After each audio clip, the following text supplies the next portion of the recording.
नमस्कार शेतकरी मित्रांनो, मी शुभम पवार. मित्रांनो, शेतकऱ्यांसाठी मोठी खुशखबर आहे. नमो शेतकरी महासन्मान निधी योजनेचा जो काही चौथा हप्ता होता तो शेतकऱ्यांच्या बँक खात्यामध्ये अचानक जमा करण्यात आलेला आहे. 2,000 रुपये शेतकऱ्यांच्या बँक खात्यामध्ये जमा करण्यात आलेले आहे. याचा जो काही लाईव्ह कार्यक्रम आता झालेला आहे तो तुम्हाला दाखवतो. जे काही परळी येथे कृषी प्रदर्शन झालं त्यामध्ये अचानकमध्ये शेतकऱ्यांच्या बँक खात्यामध्ये चौथा हप्ता जमा करण्यात आलेला आहे. याचा लाईव्ह व्हिडिओ पाहूयात. आणि खऱ्या अर्थानं या निमित्ताने दोन महत्त्वाचे कार्यक्रम माननीय मुख्यमंत्र्यांच्या हाताने आणि शिवराजजींच्या हाताने होत आहेत. पहिला कार्यक्रम म्हणजे आपल्या राज्याने ठरवलं, देशाचे प्रधानमंत्री माननीय मोदीजी दरवर्षी आमच्या शेतकऱ्याला 6,000 रुपये शेतकरी सन्मान निधी देतात.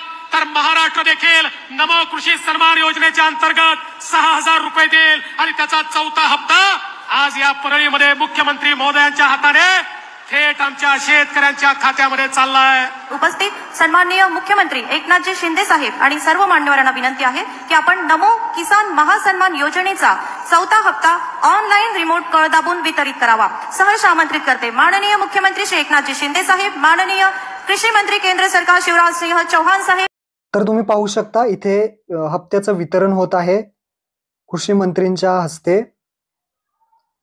तर इथे बटन दाबून 90,88,556 एवढ्या शेतकऱ्यांना ही रक्कम शेतकऱ्यांच्या बँक खात्यामध्ये जमा करण्यात आलेली आहे. महत्त्वपूर्ण हा व्हिडिओ होता. आपल्या शेतकऱ्यांना नक्की हा व्हिडिओ शेअर करा. धन्यवाद. जय हिंद, जय महाराष्ट्र.